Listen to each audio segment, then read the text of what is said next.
मैं भारत को भारतीयता की मान्यता के आधार पर फिर से खड़ा करना चाहता हूं, उस काम में लगा हूं।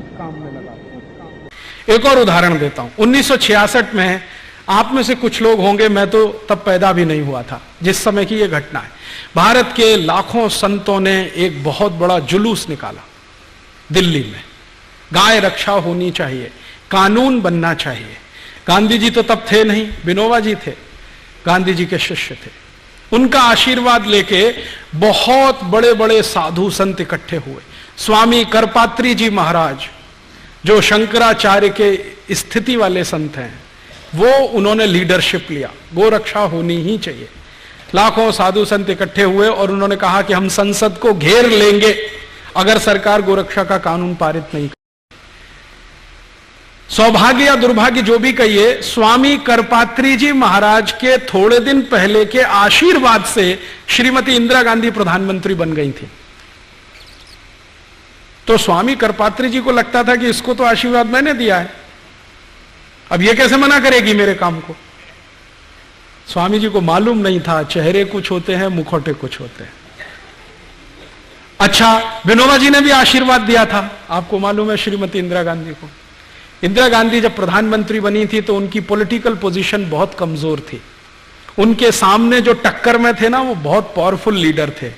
निजलिंगप्पा बहुत पावरफुल आदमी थे। पूरा दक्षिण भारत उनके समर्थन में खड़ा था और तय था कि ये प्राइम मिनिस्टर बनेंगे। निजलिंगप्पा को अड़ंगी लगाकर श्रीमती गांधी प्रधानमंत्री बनी थी।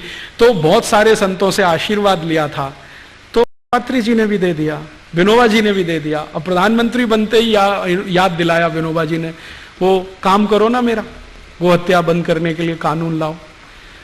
तो कहा बाबा अभी थोड़े दिन संभालने तो दो। तो बाबा ने कहा कितना दिन लगेगा संभालने में।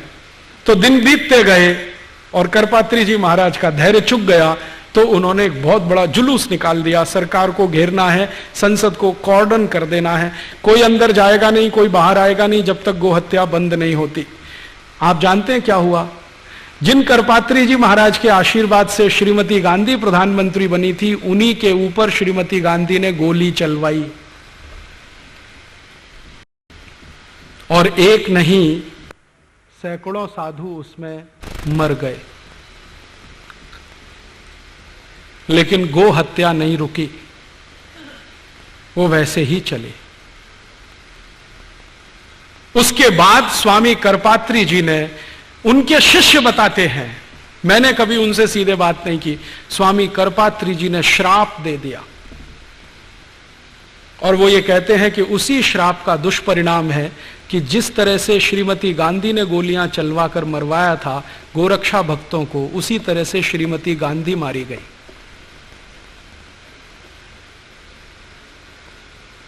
और यह अजीब संयोग है, मैंने इस पे थोड़ा काम किया तो मुझे पता चला, श्रीमती गांधी ने जिस दिन ये गोली चलवाई थी उस दिन गोपा अष्टमी थी। भारत में गाय के पूजन का सबसे महत्वपूर्ण दिन है गोपा अष्टमी, दीपावली के कुछ दिन बाद आता है।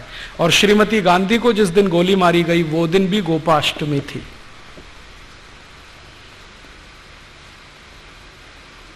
यह सब हुआ लेकिन गो हत्या नहीं रुकी। विनोबा भावे जिन्होंने आशीर्वाद दिया था श्रीमती गांधी को, वो जीवन के अंतिम दिनों में डिप्रेशन में चले गए। इतने डिप्रेशन में चले गए कि उन्होंने आत्महत्या कर ली, खाना पीना छोड़ दिया, जैन संतों की भाषा में कहूं तो संथारा ले लिया, और कॉन्स्टिट्यूशन की भाषा में कहूं तो आत्महत्या कर ली। इतने डिप्रेशन में गए विनोबा जी। और विनोबा जी बार बार एक प्रश्न पूछते थे कि मैं कोई बहुत बड़ी मांग नहीं कर रहा हूं, एक छोटी सी मांग है कि गाय का कत्ल बंद करा दो, कोई बहुत बड़ी मांग नहीं है, संसद के सब सदस्य मानते हैं, मेजॉरिटी संसद इसके साथ में है। और उन्होंने कहा कि गाय का कत्ल बंद हो जाए तो ये देवनार कत्ल खाना बंद हो जाए जो मुंबई में चलता है, जिसमें 26,000 जानवर आज रोज कट रहे हैं, उस समय 11,000 कटते थे। छोटा सा प्रश्न था, नहीं हुआ और वो वहीं छूट गया। उसके बाद अभी थोड़े दिन पहले जब एनडीए सरकार आई तो बड़ी मुश्किल से एक बिल तैयार करके संसद में पेश किया गया कि गाय की हत्या तुरंत रुकनी चाहिए, कानून तुरंत बनना चाहिए। सवेरे बिल पेश किया गया, शाम को वापस ले लिया। श्रीमान अटल बिहारी वाजपेयी की सरकार ने सवेरे विधेयक पेश किया सरकार की तरफ से, शाम को वापस ले लिया, यह कहते हुए कि इस पे बाद में बहस होगी। मैं आपको यह सुनाकर क्या कहना चाहता हूं, हिंदुस्तान में गाय का कत्ल बंद हो जाए ये हमारी सद इच्छा है, लेकिन गाय का कत्ल चलता रहे उसके लिए कोई बहुत बड़ा षड्यंत्र है, वो समझना जरूरी है। हमारी तो सद इच्छा है कि गाय का कत्ल नहीं होना चाहिए, लेकिन कोई बहुत बड़ा षड्यंत्र है इस देश में जो गाय के कत्ल को लगातार चालू रखना चाहता है। जब भी संसद में इस तरह की बहस होती है, कुछ ना कुछ इस तरह के सवाल खड़े हो जाते हैं। एक दिन तो मैं खुद संसद की दर्शक दीर्घा में था, उस दिन बहस हो रही थी इसी गोरक्षा के प्रश्न पर। मैं गया था कि आज देखें सांसद कौन किस समर्थन में है, कौन किस पक्ष में है। सारे सांसद एक बाजू में स्वर से बोल रहे हैं कि गोरक्षा होनी चाहिए। मुस्लिम सांसद जीएम बनात वाला ने कहा कि अगर बिल पास होता है तो पहला वोट मेरा, गोरक्षा के समर्थन में। उनके साथ दूसरे मुस्लिम सांसद खड़े हो गए, हमारी आपत्ति नहीं है, आप कानून बनाइए।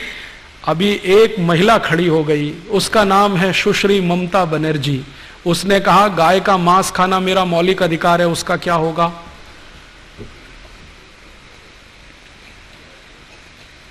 गाय का मांस खाना मेरा मौलिक अधिकार है, उसका क्या होगा? और ममता बनर्जी ने सुप्रीम कोर्ट के एक डिसीजन को कोट करके बोलना शुरू किया कि कोई कसाई गाय का कत्ल करता है, यह उसका मौलिक अधिकार है, उसका क्या होगा? यह सुप्रीम कोर्ट का जजमेंट है।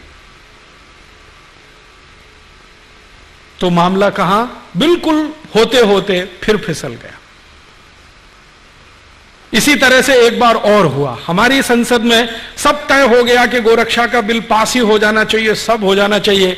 एक महामहिम भारत देश में राष्ट्रपति पद का चुनाव लड़े हुए एक व्यक्ति जीजी स्वेल खड़े हो गए कि मैं गाय का मांस खाता हूं, मेरा क्या होगा?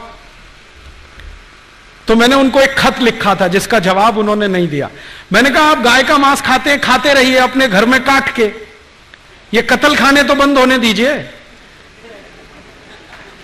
आपको गाय का मांस खाना है, आप अपने घर में कत्ल करिए, काटिए उसे, खाइए। आप में हिम्मत है तो अपने घर में गाय को काटिए, खाइए। आपकी बीबी बच्चे भी आपको देखें उसको काटते हुए, खाते हुए, पड़ोसी भी देखें आपको काटते हुए, काटते हुए, और अगली बार आप राष्ट्रपति पद का चुनाव लड़ें तो सबको पता तो चले कि ऐसा व्यक्ति इस देश में राष्ट्रपति बनना चाहता है। जवाब नहीं दिया उसके बाद, क्योंकि इस तर्क में क्या बुराई है? आपको गाय का मांस खाना है, ठीक है, खाइए ना, घर में काटिए, खाइए। ये कत्ल खाने क्यों चाहिए आपको? ये तो आपके मांस की सप्लाई नहीं करते, ये तो एक्सपोर्ट करते हैं सबका सब। आप खाना है तो घर में काट के खाइए। उसके बाद बंद हो जाती है सारी बहस। पिछले आजादी के 58-59 सालों में संसद में 4 बार गंभीरता से गोरक्षा पर बहस हुई है, प्रस्ताव पारित होने तक आया है, वोट करने तक नौबत आई है, लेकिन किसी न किसी कारण से वो अटकता गया है। कभी पंडित नेहरू के इस्तीफा देने की धमकी के कारण, कभी हमारे देश में सुश्री ममता बनर्जी जैसे खासदारों के ये कहने के कारण कि मैं गाय का मांस खाती हूं, मेरे मौलिक अधिकार का क्या होगा, कभी जीजी स्वेल के कारण, और कभी सवेरे विधेयक पेश किया और शाम को बहस करेंगे दोबारा, ये श्री अटल बिहारी वाजपेयी के बयान के कारण। हर बार ये हुआ है। मैंने इसको समझने की कोशिश की है कि आखिर गाय की रक्षा में ऐसा कौन सा प्रश्न है, या जानवरों की रक्षा में ऐसा कौन सा प्रश्न है जो भारत की संसद इसको होने नहीं देना चाहती, या भारत की संसद में ऐसे कुछ लोग हैं, मित्रों के शब्दों में अगर कहें, जिनके चेहरे कुछ हैं, मुखौटे कुछ हैं। तो हम ढूंढना शुरू, हमारे नजदीक में ऐसे कितने पॉलिटिशियंस हैं, खासदार हैं, आमदार हैं, जिनके चेहरे कुछ हैं, मुखौटे कुछ हैं। ढूंढें हम, कम से कम अपने बीच में खोजना तो शुरू करें, ताकि ये गंभीर प्रश्न आज नहीं तो कल हल हो सके। क्योंकि हल तो करना ही पड़ेगा इस प्रश्न को, आज नहीं तो कल, कल नहीं तो परसों, परसों नहीं तो नरसों। इस प्रश्न को बहुत दिनों तक टाल के नहीं रखा जा सकता। दोस्तों, सबसे पहले तो चैनल सब्सक्राइब करें, फिर लाइक, कमेंट और शेयर करें। और हाँ, हमारा एंड्रॉयड ऐप डाउनलोड करना ना भूलें।